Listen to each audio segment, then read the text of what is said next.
Ya, baiklah. Bismillahirrahmanirrahim. Assalamualaikum warahmatullahi wabarakatuh. Selamat datang.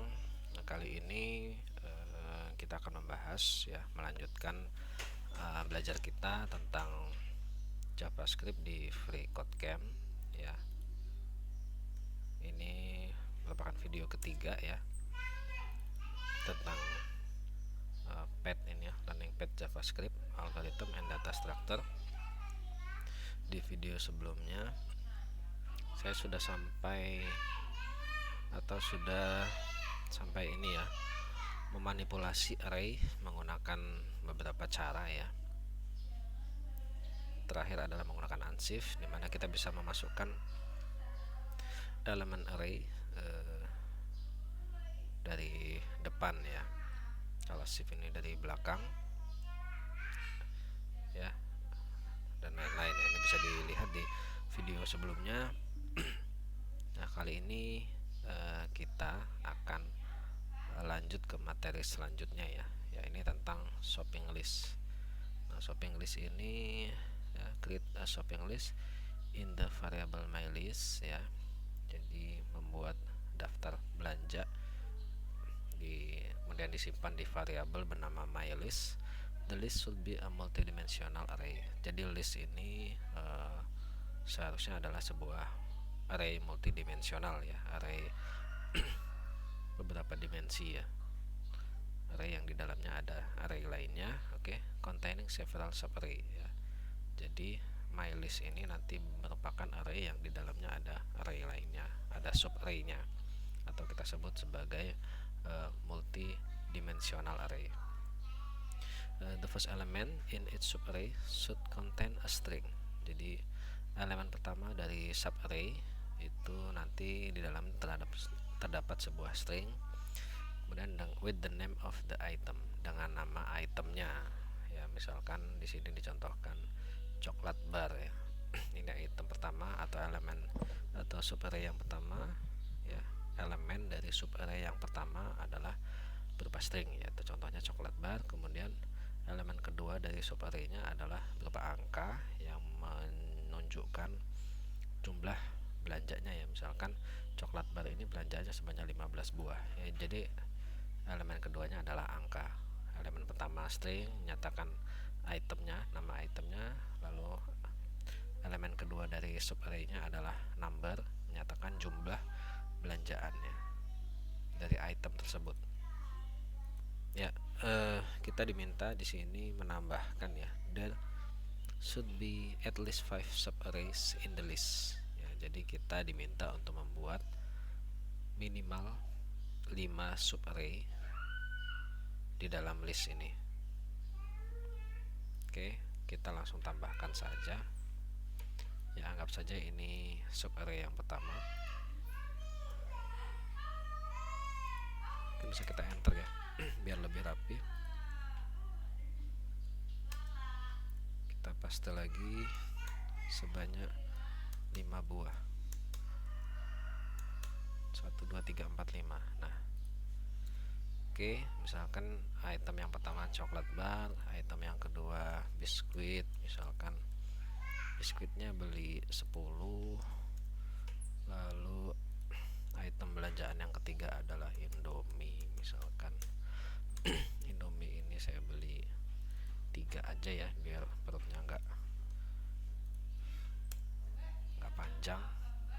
Kemudian roti, misalkan roti sobek ini, sebentar, ya, roti sobek saya ingin tambahkan 2 saja karena roti sobek ini biasanya cepat basi, ya.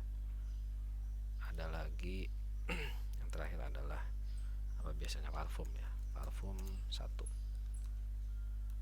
ya, karena saya jarang pakai parfum jadi 1 aja. Ini biasanya beberapa bulan nggak habis-habis. Nah, jadi variabel mylist ini berisi daftar belanjaan. Elemen pertama dari subarray yang pertama adalah coklat bar, ya, dia berupa string. Dan elemen kedua menyatakan jumlah belanjaan, ya, number. Di sini sebanyak 5 buah minimal. Nah, kalau kita ingin tambahkan juga bisa sebenarnya, tambah 1 lagi, misalkan permen,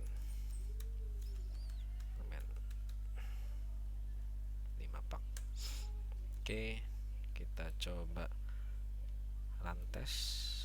Nah, benar ya. Oke, kita lanjut lagi. Write reusable JavaScript with functions. Ya, write reusable JavaScript with function, ya, menuliskan fungsi JavaScript, ya, yang bisa digunakan berulang-ulang. Jadi di dalam JavaScript itu kita bisa membagi beberapa kode-kode kita itu menjadi beberapa bagian yang bisa digunakan secara berulang-ulang. Nah, bagian kode yang bisa digunakan secara berulang-ulang itu kita sering sebut dengan functions. Jadi function ini sebenarnya bagian kode yang digunakan secara berulang-ulang atau dituliskan berulang-ulang. Jadi untuk menyederhanakannya kita tuliskan dalam bentuk function. Contoh function misalkan function ini formatnya ya, diawali dengan function, lalu spasi, diikuti nama function, lalu buka kurung, tutup kurung, lalu kurung kurawal buka, kurung kurawal tutup, lalu di dalamnya berisi tentang isi dari function tersebut atau kode yang ingin kita panggil ya, atau yang ditulis berulang-ulang. Oke, seperti itu adalah contoh format dari function.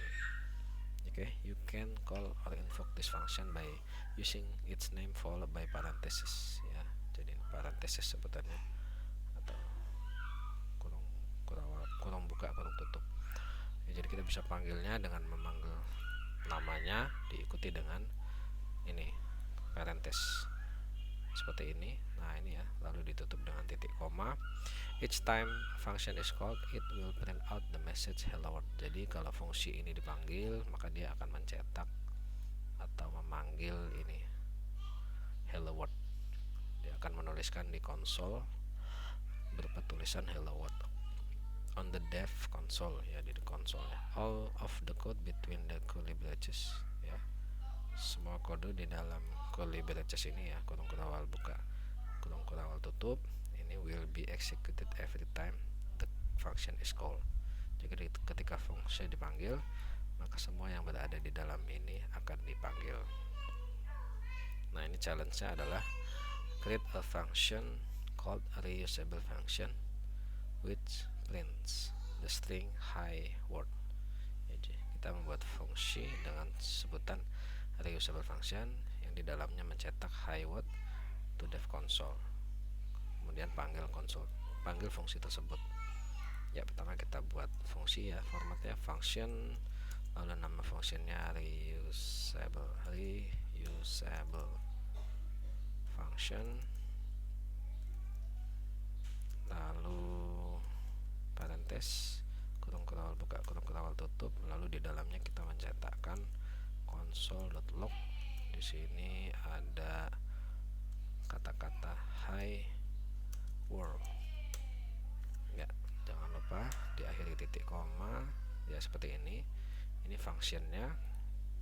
Kemudian kita coba panggil functionnya dengan cara menyebutkan nama functionnya reusable function, diikuti buka tutup, kurung kurawal buka, kurung kurawal tutup, dia diakhiri titik koma. Ya, seperti ini.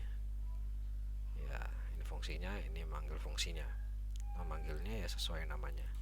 Diikuti kurung kurawal buka, kurung kurawal tutup, ya, kurung buka, kurung tutup, diakhiri titik koma. Kita coba. Oke, if reusable function is called, it should output the string hi word to the console. Console.log hi word. Ya, benar ya. Oh, ini salah ini. R dulu. Hi word. Nah, ini. Oke, seperti itu. Tadi salah urutan huruf.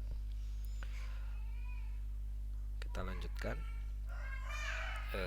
Passing values to function with argument. Jadi mengirimkan sebuah nilai kepada function menggunakan argumen. Ya, jadi parameter, ada istilah di sini parameter, ya, ada argumen ya. Parameter itu adalah sebutan untuk variabel yang kita letakkan di dalam fungsi. Ya, variabel yang kita letakkan di dalam fungsi yang nilainya itu kita isikan saat fungsi itu dipanggil. Jadi nanti di dalam kurung tadi ya, di parenthesis tadi, kurung buka kurung tutup tadi ada parameter. Nah, parameter itu nanti akan diisi dengan angka yang sesuai dengan tipe parameternya saat fungsi itu dipanggil. Jadi when a function is defined, ketika sebuah fungsi itu didefinisikan, it is typically defined along with one or more parameter.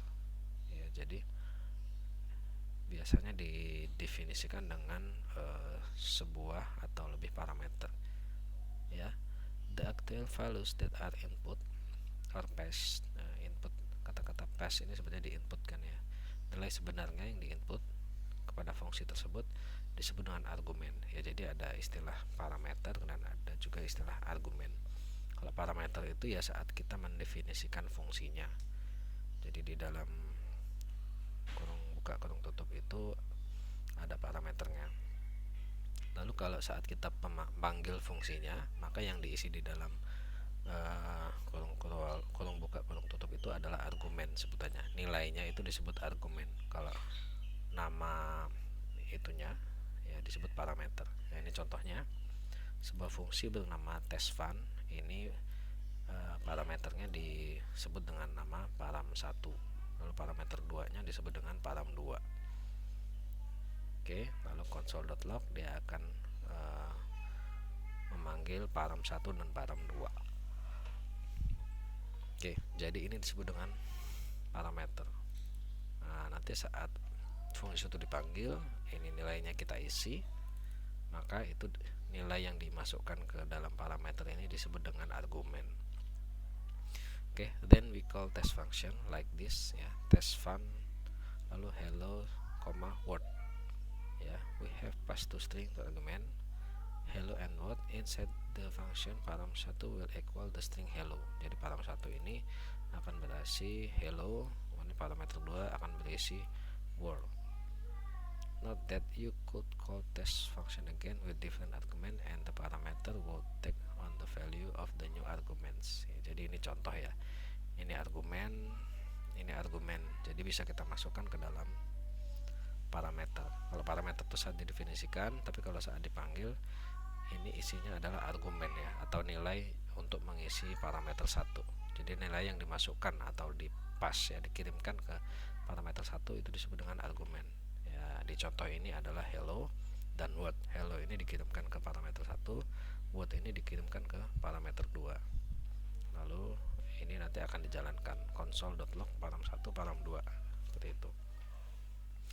Oke, ini challenge-nya ada create functions called function with arguments, function with args that accept two arguments and output their sum to the dev console. Jadi kita diminta untuk membuat fungsi bernama function with arguments, kemudian fungsi tersebut memiliki atau akan menampung dua buah argumen, kemudian argumen tersebut dicetak ya ke konsol. Oke, seperti ini misalkan function with arg ya, kita coba cetak function with argumen, kemudian nah inputannya di sini kita beri nama apa nih, ini parameter 1 ya, P1 misalkan P2. Ini parameter 1 parameter 2, lalu dia akan fungsi ini akan mencetak sesuatu di layar yang merupakan penjumlahan dari kedua parameter tersebut, P1 plus P2. Oke, seperti itu. Call the function with two numbers as the argument. Kita panggil fungsinya, namanya function with args, lalu 5,7 misalkan 5,7 ya. Nah, ini 12 ya. Jadi kita panggil fungsinya ini akan menjumlahkan P1 dan P2. 5 ditambah 7 12 ya, seperti itu. Jadi ini yang disebut parameter, ini yang disebut argumen. Ya, benar ya. Kita lanjut lagi.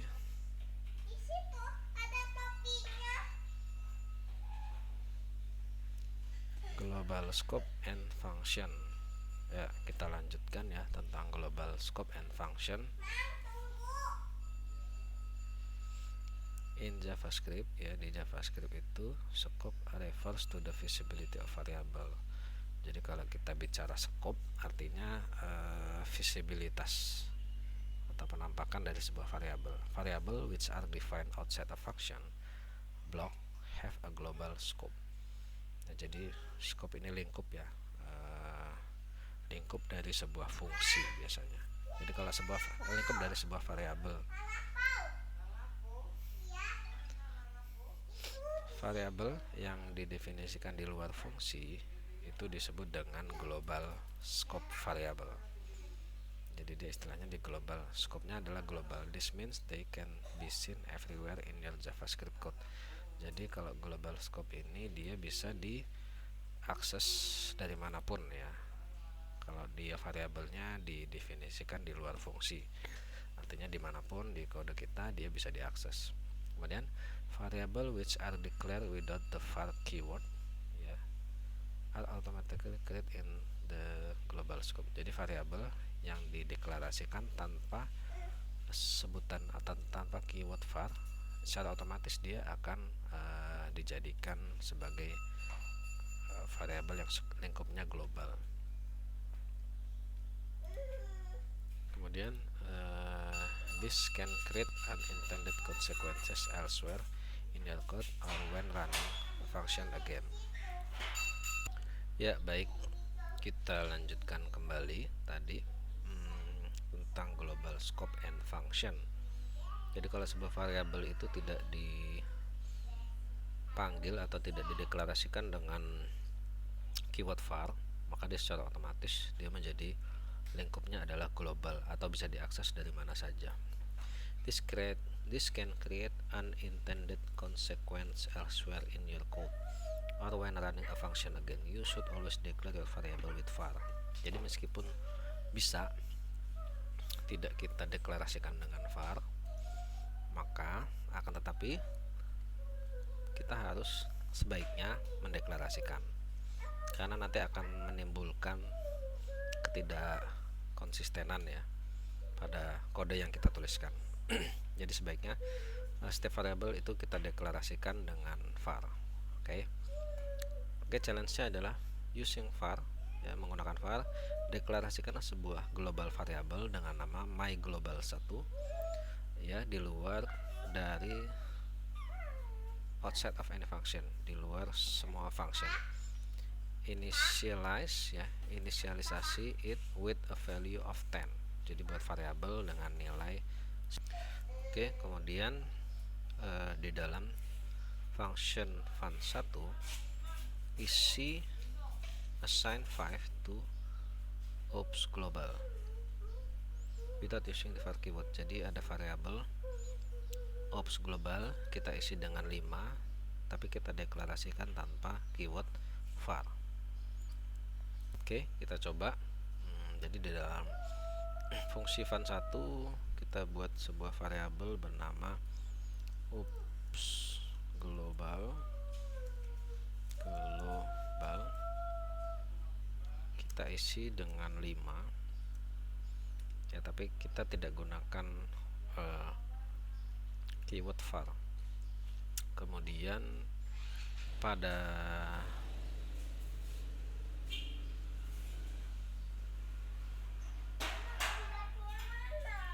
ya di luar seluruh fungsi ini kan ada fungsi 1, fungsi 2, di luar kedua fungsi ini kita deklarasikan sebuah variabel bernama myGlobal. Kita isi dengan angka 10.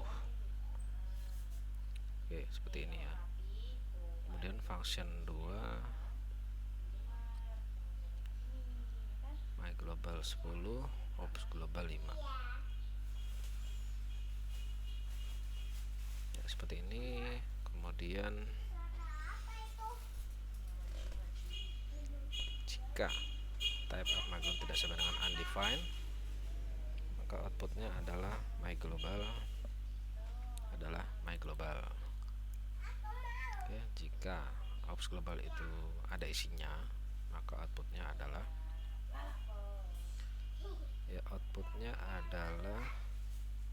ops global. Nah, ini kita bisa mengakses variabel ops global padahal dia didefinisikan di dalam fungsi fun1.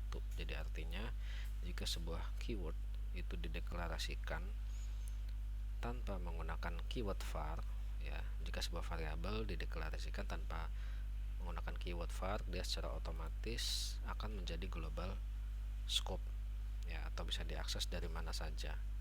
Padahal dia dideklarasikannya di dalam fungsi ini. Seharusnya dia menjadi hanya bisa diakses oleh fungsi ini.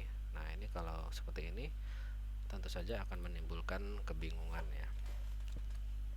Karena ops global ini seharusnya kan tidak bisa diakses dari sini. Dia hanya bisa diakses dari fun1. Karena dia tidak dideklarasikan dengan keyword var, dia bisa diakses dari mana saja. Oke, kita jalankan. Ya, benar ya. 44%. Kita lanjut lagi. Local scope and function. Nah, kalau tadi kita bicara global scope, ya. Jadi global scope adalah sebuah variabel yang dideklarasikan di luar fungsi atau dideklarasikan tanpa menggunakan keyword var. Itu global. Lalu bagaimana local scope? Ya, kita baca. Variable which are declared within a function. Jadi sebuah variabel yang dideklarasikan di dalam function as well as the function parameter. Bahkan jika deklarasikannya itu di dalam parameter function, ya. Jadi bisa di dalam function itu ataupun di dalam di dalam parameter function. Dia termasuk dalam local scope. Ya, that means they are only visible within that function. Artinya dia hanya bisa terlihat atau hanya bisa diakses dari dalam fungsi tersebut. Here is a function myTest. Ini adalah contoh fungsi bernama myTest with a local variable called log. Jadi ini ada contoh fungsi bernama myTest, di dalamnya ada sebuah local variable bernama log. Oke, kita lihat. Ya, ini ada function bernama myTest, ya. Lalu di dalamnya dideklarasikan sebuah variabel bernama log, ya. Log ini isinya adalah sebuah string bernama foo, ya. Jadi kalau sebuah variabel dideklarasikan di dalam function menggunakan keyword var, maka dia termasuk dalam local variable. Dia hanya bisa diakses di dalam fungsi ini. Contohnya console.log log. Nah, ini hanya bisa diakses di sini. Jadi saat kita panggil ini, kita coba panggil myTest, maka dia akan mencetak console.log atau foo akan yang dicetak. Atau kita misalkan di sini console.log log, ini nggak bisa, ini akan error. Kenapa? Karena dia tidak, kalau dari luar dia nggak tahu nih log ini apa sebenarnya. Oke, kita coba. The myTest function will display foo in the console. The console.log line will throw an error as log is not defined outside of the function. Jadi ini akan error karena log ini dia tidak bisa mencari, nggak ada nih namanya log kecuali di dalam function ini. Dia nggak bisa mengakses ke dalam function ini karena variabel log ini hanya bisa diakses di dalam fungsi ini. Oke, seperti itu. Kita lanjutkan. Di sini challenge-nya adalah the editor has to console.log. Jadi kita memiliki dua buah console.log to help you see what is happening. Jadi untuk melihat apa yang terjadi, check the console as you code to see how it changes. Ya, declare a local variable myvar inside my local scope and run the test. Ya, oke, kita diminta untuk, kita lihat sebuah fungsi bernama my local scope. Lalu only change code below this line. Jadi kita diminta di sini merubah. Lalu kita diminta mendeklarasikan sebuah local variable bernama myvar. Nah, ini nanti myvar akan dipanggil. Berarti di sini menggunakan keyword var karena kita ingin dia lokal, ya. Myvar. Kemudian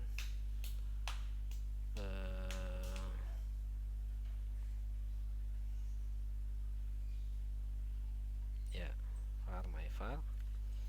inside my local scope. Okay, then run the test. The console will still display error. My var is not defined, but this will not cause the test fail. Ya, jadi ini tetap error ya saat dipanggil. Karena mengapa? My var-nya ini belum dideklarasikan ya. Ini my var belum dideklarasikan.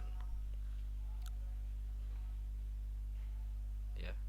Kalau yang ini dia error karena dia tidak bisa mengakses my var. My var ini nggak ada karena dia hanya bisa diakses dari dalam sini. Tapi kalau kita panggil functionnya, dia error karena belum diisi variabelnya. Kalau ini error karena dia nggak bisa menemukan variabel bernama myvar karena dia dari luar ya, tidak ada global variabel bernama myvar. Okay, the console will still display reference error.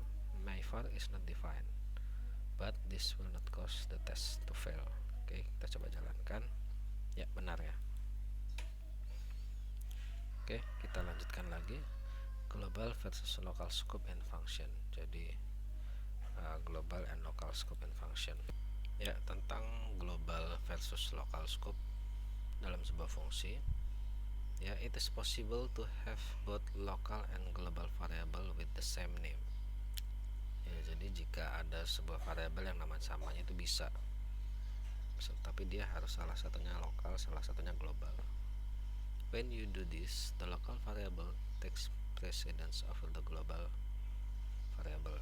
Jadi lokal variabelnya akan menjadi yang diutamakan. In this example, var sum var head. Ya, functionnya bernama myFun. Lalu di dalamnya dideklarasikan sebuah lokal variabel bernama sum var. Kita isi dengan head. Nah, kita panggil return sum var. Maka yang akan dipanggil adalah yang ini, bukan yang global. Jadi yang dipanggil adalah yang lokal, bukan yang global. Kemudian the function myFun will return the string head because the local version of the variable is present. Jadi dicari dulu di lokal ini ada nggak variabel bernama sumVar. Kalau nggak ada, kita cari di luar. Oke, seperti itu. Challenge-nya adalah add a local variable to my outfit function. Jadi kita diminta untuk menambahkan sebuah local variable di dalam fungsi bernama my outfit to override ya the value of outward, untuk mengabaikan nilai dari variabel outward with the string sweater. Ya, jadi kita diminta untuk membuat sebuah variabel di dalam my outfit. Nah, variabel tersebut nanti jika dipanggil maka dia akan mengeliminasi nilai outward ya. Oke, kita coba saja di sini. Jadi berarti nama variabelnya sama, tapi kita deklarasikan di dalam function. Di sini dia outward. Outward-nya ini kita isi dengan nama sweater. Outwear itu apa ya? Pakaian luar ya. Sweater. Kita tutup. Ya, jadi saat return outwear, maka yang dipanggil adalah sweater, bukan t-shirt. Mengapa? Karena dia mengutamakan dulu yang lokal dulu. Kalau yang lokal nggak ada, baru dia panggil yang outwear ya saat fungsi itu dipanggil. Jadi ketika fungsi dipanggil, dia akan mendeklarasikan sebuah outwear isinya sweater. Lalu ketika dipanggil return outwear, dia bukan ini yang dipanggil, tapi yang di dalam lokal dulu. Kita jalankan. Ini salah. My outfit should return the string sweater. Sweater. My outfit should return string sweater. Bener ya? Sweater. Salahnya di mana nih? Outer ya. Outerwear maksudnya ini. Nah, salah namanya. Oke, lanjut lagi. Return a value from a function with return. Jadi mengembalikan nilai dengan menilai sebuah fungsi menggunakan keyword return. We can pass values into a function with argument. Jadi kita bisa mengirimkan sebuah nilai ke dalam sebuah fungsi menggunakan argumen. Nah, kemudian you can use a return statement to send a value back out of the function. Jadi untuk mengembalikan nilai lagi, kan kita bisa memasukkan nilai tadi menggunakan argumen. Nah, untuk mengembalikan nilainya kita gunakan statement bernama return. Contohnya nih, ada function bernama +3. Parameternya adalah number atau 6 ya. Kemudian di sini di dalamnya kita return 6 plus 3. Nah, jadi menjumlahkan sebuah variabel 6 dengan angka 3. Nah, jadi return ini dia akan mengembalikan nilai kepada function tersebut. Oke, answer var answer sama dengan +3 5. Ini argumennya 5. Jadi answer has the value 8. Jadi answer ini nanti akan memiliki nilai 8. Mengapa? Karena kita panggil functionnya dengan argumen 5, berarti return 6 plus 5. Jadi ini adalah 6 nya 5 plus 3 8. Answer adalah 8. +3 takes an argument for 6 and returns a value equal to 6 plus 3. Challenge-nya adalah create a function times 5 ya, that accept one argument, multiplies it by 5 and returns the new value. Kita diminta untuk membuat fungsi bernama times 5 ya. Function lalu times 5 dikalikan 5. Dia menerima argumen misalkan x ya, angka ya, misalkan argumennya angka, lalu dia mereturn jika dipanggil dia mengembalikan nilai angka dikalikan 5. Oke, kita jalankan. Ya, benar ya. Ya, kita lanjutkan ya. Kita masuk ke dalam understanding undefined value return from a function. Jadi memahami nilai undefined yang dikembalikan oleh sebuah function. Jadi nanti ada sebuah function yang mengembalikan nilai adalah undefined. Kita lihat, a function can include the return statement but it doesn't have to. Jadi sebuah function itu bisa saja di dalamnya terdapat return statement, tapi dia tidak harus ada return statement. In the case that the function doesn't have a return statement when you call it, jadi kalau pada kasus sebuah fungsi itu tidak memiliki return statement ketika kita panggil, jadi dia tidak mengembalikan apa-apa, the function process the inner code but the return value is undefined.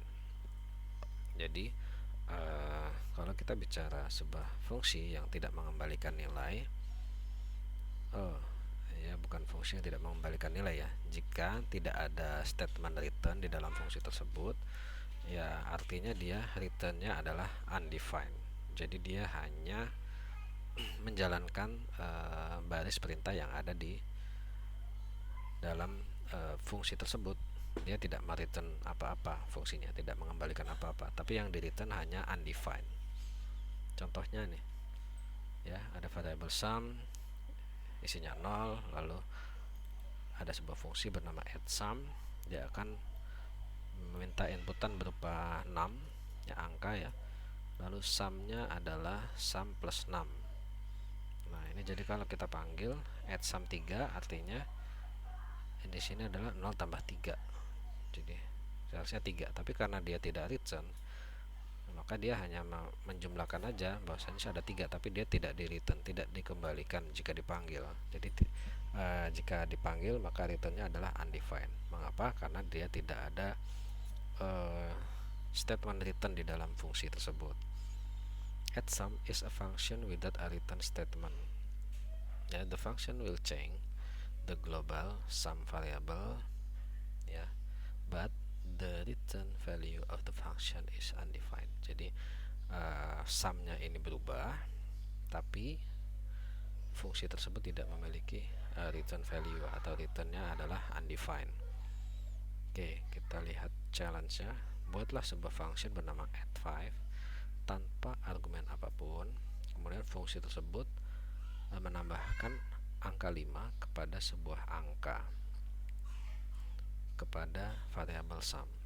Jadi ada variabel sum, kemudian but its return value is undefined. Jadi kita buat sebuah fungsi bernama add5 ya. Nah, seperti ini. Ini contoh yang ini ya tadi. Kita buat lagi di sini sebuah function bernama add5 tambah 5 ya. Fungsi tersebut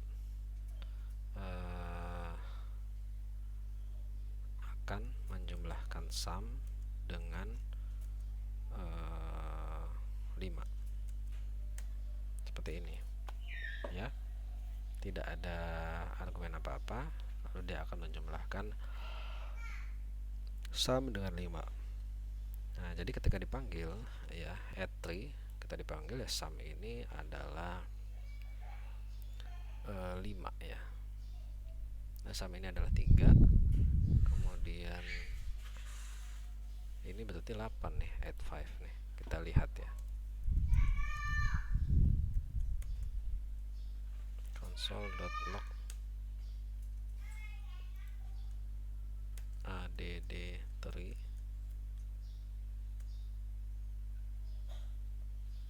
Oh, bukan gitu caranya.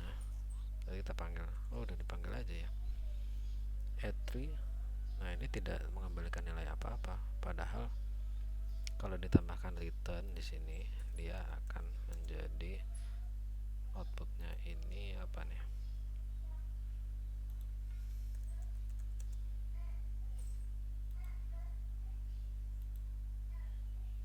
Oh, kayak gitu. Seperti ini misalkan. Console. Oh, gini ya berarti. console.log sum 8. Nah, kan. Mengapa 8? Ya karena di sini sum di sini sudah menjadi angka 3. Lalu di sini ya angka sumnya udah 3. 3 tambah 5 8. Jadi outputnya adalah 8. Seperti itu.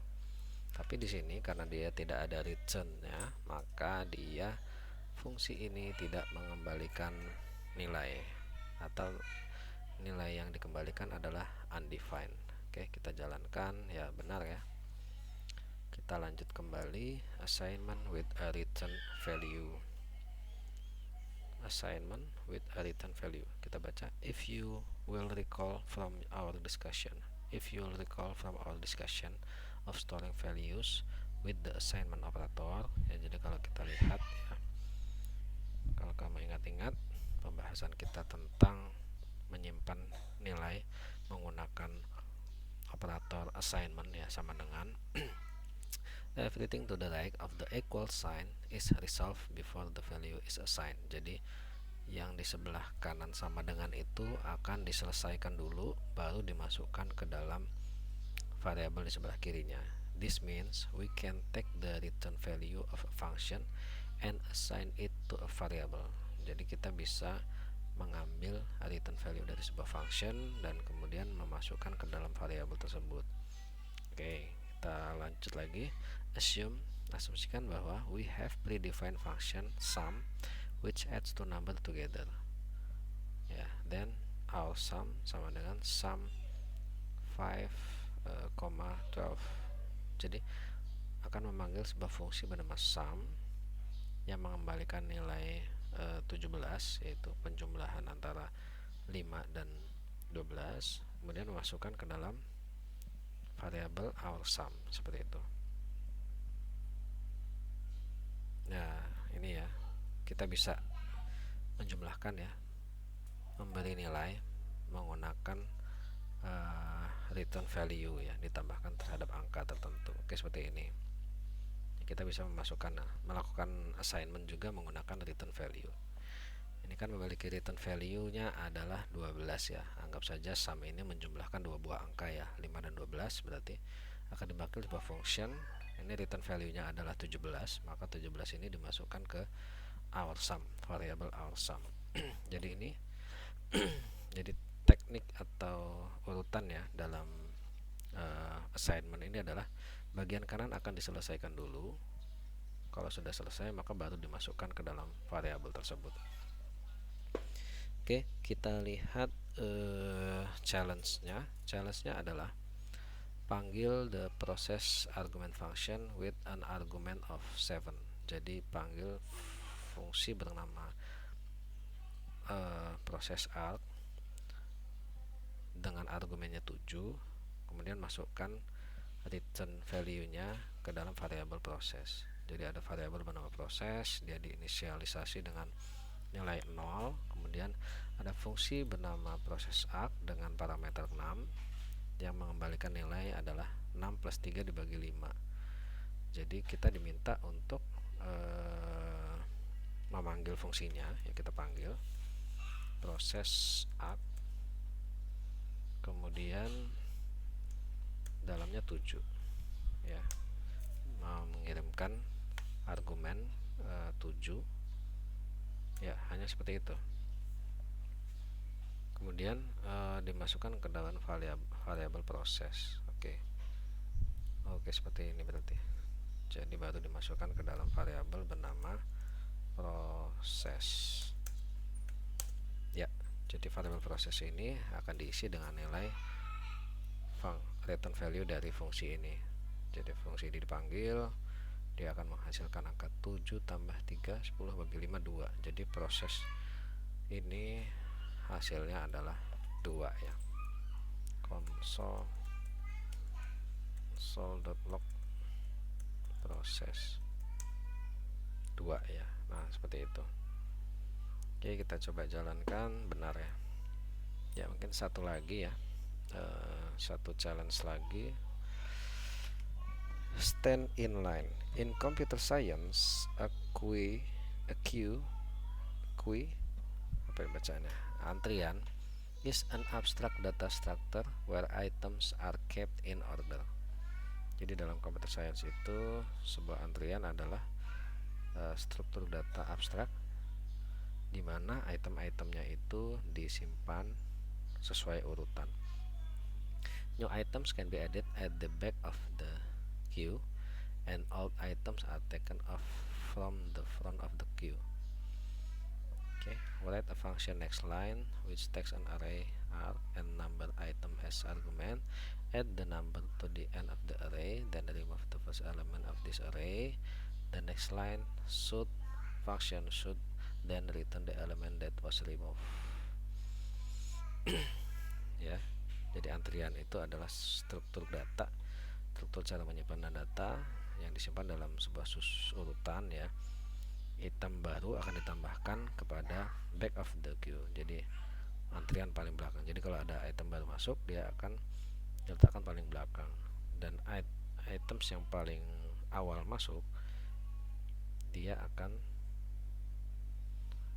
taken off from the front of the queue. Jadi dia akan meletakkan posisi paling depan lah, paling atas.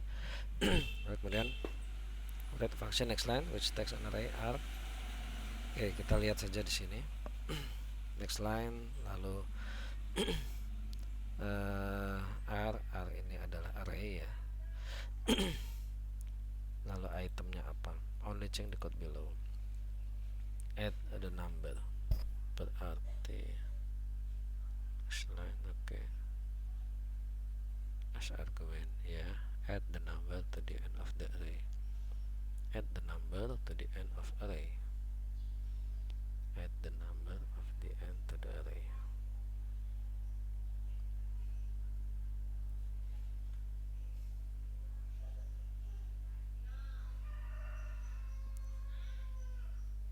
Should return a number. Should return a number. Ini agak sulit nih. Oke, mungkin untuk ini akan kita lanjutkan di video selanjutnya ya, video keempat ya. Saya tutup. Wassalamualaikum warahmatullahi wabarakatuh.